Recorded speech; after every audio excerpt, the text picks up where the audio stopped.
than me for dating outside my race. But I was dating outside of my race because they was doing things better than my race. I'm gonna keep it 100. Define better. Well, not better, because I know where she getting ready to go. Not better. I know you said they were doing things better. I want to know what better meant. Not better. I'm gonna change that. I'm trying to save you for the I know you people, is. That's for the what culture. I'm saying. Not better for the culture. There we go. Right. Not better. I know you didn't mean it when you were saying other races are better, right? But we hear that so much, like, oh, I like dating a Hispanic girl. You only dated 1 or 2 Hispanic girls. Like, why is it a full race? Like, you may have like a girl in high school that was black that broke your heart, but now all black women are trash. And it's not true. Like, it's so many black women, especially my friends that I know, they're so nurturing and loving and caring. And they're all those things that you said that was better in another race. But the only difference is that they're black.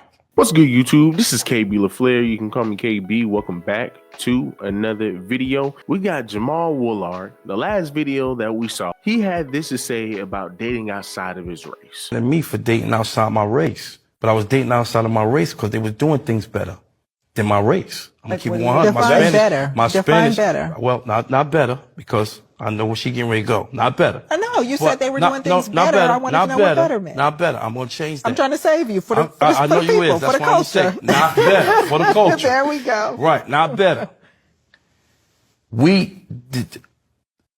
I was dating Puerto Rican. I was dating Dominican. I was dating African. I was dating all type of other really size American black. Right?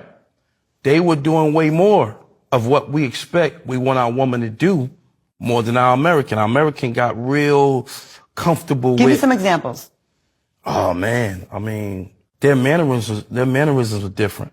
Like even my Indian one was from Syria, one of them countries over there, right? I didn't have to really say much to do and be treated like a king. You see what I'm saying?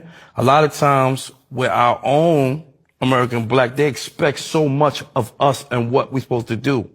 Like things like, if we go out and eat and we just have a nice dinner, we can go anywhere and eat and get a nice dinner. It had to be Roux Chris, or it had to be this, that, or it had to be this, that. Then I get somebody that's just as fine, a Cuban or a Colombian. They don't care about nothing. They care about you and your household. Even though they still care about the money, but it's not about the money. You understand what I'm trying to say? It's a difference. Not better. But sometimes we get tired of hearing, Birkin bags, sushi. You think that? Now, of course, you're going to have a lot of sisters upset with that because they feel that this is putting down sisters in some kind of way. In some kind of way, this is putting down sisters. When to some degree, yes, it is a little nudge of men saying, hey, this is what we want you to be. This is what we want you to be. But the fact that many of your sisters let that go through one ear, out through the other, is mighty sad. Here's their response to his experience. I know you didn't mean it when you were saying other races are better, right? But we hear that so much, like, oh, I like dating a Hispanic girl. You only dated 1 or 2 Hispanic girls. Like, why is it a full race? Like, you may have like a girl in high school that was black that broke your heart, but now all black women are trash. And it's not true. Like, it's so many black women, especially my friends that I know, they're so nurturing and loving and caring. And they're all those things that you said that was better in another race. But the only difference is that they're black. You know, like, so I don't get when people say that. We intend it because that's what we're taught. But again, because we don't know the history, we don't know why that comes out of survival. So I will have clients all the time who will say, oh, I don't want a black woman because y'all are too hard. Y'all are too mouthy. Y'all are too this, too. And I always say, well, what you're saying is that she's too much for you. You're not saying, because you can't define what is too anything for somebody else. But also, if you don't understand the history, Black women have had to learn how to survive because they had to be taught the possibility that your husband or your father or your brother or your child can be taken from you at any moment, murdered, killed, sold, you name it. So you cannot count on him always being there, and you have to be strong enough to keep going. You have to be motivated enough. You have to save your life and everybody else's life around you. So that was a survival technique. Black people, African American people, are still in survival right now. Now, of course, you always get the response that, hey, well, y'all, whenever, you know what, hey, listen, you can date whoever you want to date. You can date whoever you want to date, but y'all don't have to put us down in the process. So they tend to say this just so they can push a narrative. Just so they can push a narrative that men put down Black women when they explain why they date outside of the race or why they date your YT women. That's the reason why they date outside the race. And that's really not the case. That's not the case as to why a lot of your brothers have became passport bros. And a lot of these men that are in any race really here in America, they are becoming passport bros because it has expanded because they do not want to deal with women down here in America because of the things that they require. Right. Once again, as this brother said, as a whole, other races of women just do it better than sisters. Right now, in the sense of they're not aggressive, they're not argumentative. Now, he used a small example because I'm pretty sure he doesn't want to have to go down a whole list, because I'm pretty sure he can go down a whole list if he really wants to. But hey, man, listen, just to save you the time, you have a lot of women. You're starting to see a lot of women in our culture, in our community, upset with us taking them to, you know, these restaurants like Applebee's, Texas Roadhouse, yada yada, right? And a lot of times, a lot of these women don't even deserve Texas Roadhouse, but their standards are mad high. Why do you think Kevin Samuels was so big when he decided to transition to start holding sisters accountable as well? Not just holding men, because that's where he started off, but holding sisters accountable. Their standards are way too high. And whenever you ask men, why do you date outside your race? They will always give you the same answer, because this is what men experience on a daily. This is what black men experience on a daily. So no, it's not putting down sisters or it's making sisters look bad, because once again, when you look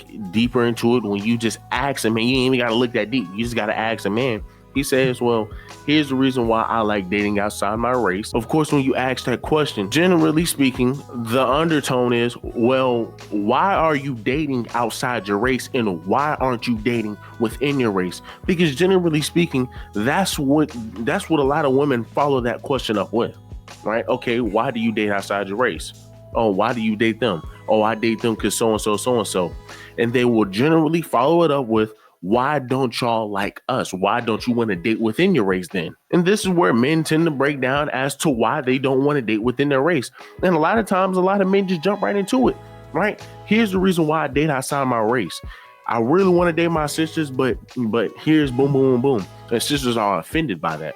You can't be offended by somebody's experience. You can't be offended because somebody is just saying, hey, well, here's what I deal with, and with a lot of other black men and most of your black men deal with. This is just something that we just struggle with, and we want to date outside our race, because when we date outside our race, we get better results, and they can't accept that. And of course, the sisters prove his point, right? He's telling you his experience, and they are trying to pretty much bring him down on his experience, and the therapist is just talking just because, why not? She's just saying a whole lot of nothing. You're saying that, hey, well, you know, this is why I don't want to date these women, because yada yada yada. And her only response is, well, she is too much for you. You can't speak for everybody else.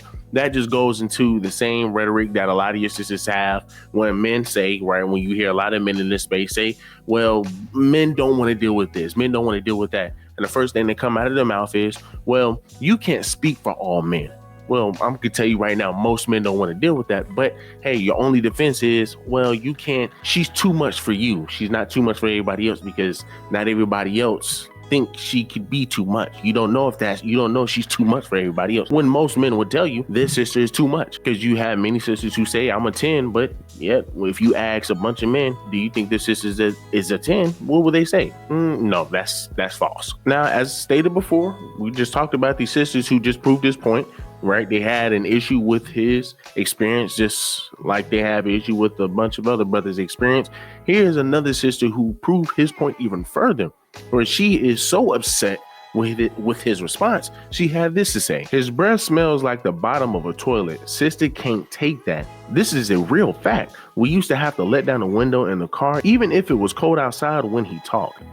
Now, mind y'all, this chick, her name is Sierra Glam Shop. Now, by the way, when you look at the pictures of her, she's just every stereotype that sisters with common sense, that sisters who live on this channel, who live in this type of space, will look at that and say, ew. She embodies that, right? She embodies all of that. That's your stereotypical sister. And she proved his point even further. right? Now, mind you, she says she's married. She's been married for 10 years. You know, hey, once again, that's for something for y'all to go look at. But I mean, if y'all go look at his man, once again, it's no different than Nicki Minaj and her relationship. It's no different than any top celebrity who's a quote unquote rap star that's a female. It's no different than their relationship. A lot of times their relationships are all types of effed up. But y'all let me know down below, man. What do y'all think? Like I said, many sisters just proved this point. But as I stated before, do me a huge favor, leave me a like, leave me a comment, subscribe to the channel.